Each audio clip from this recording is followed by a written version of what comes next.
So the New Testament wasn't there when Jesus ascended to heaven and sent his disciples out and said, go, and gave them the Great Commission. They taught Jesus from the Old Testament, from the Tanakh. And there are so many places besides Isaiah 53 and Psalm 22, and I'll touch on all those in individual videos.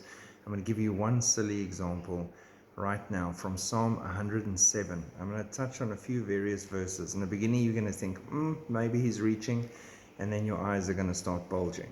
You ready? Psalm 107 from verse 1 to 3. Oh, give thanks to the Lord, for he is good, for his mercy endures forever.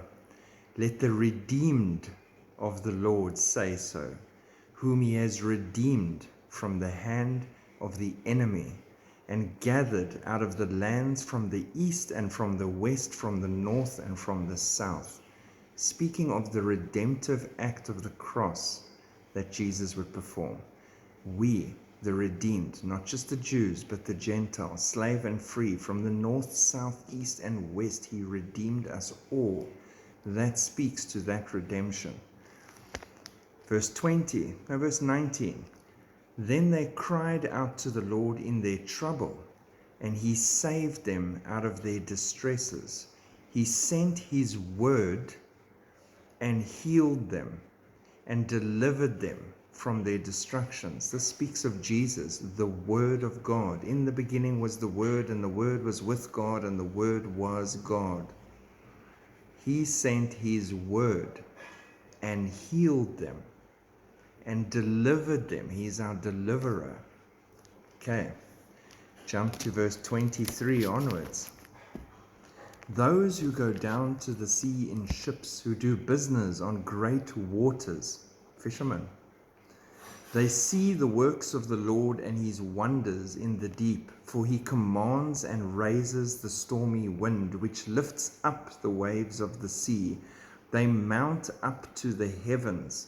They go down again to the depths. These are huge waves in a storm.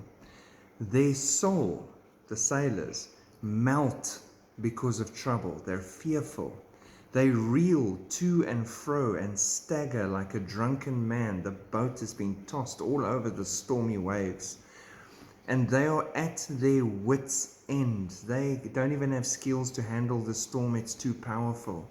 Then they cry out to the Lord in their trouble, and he brings them out of their distresses.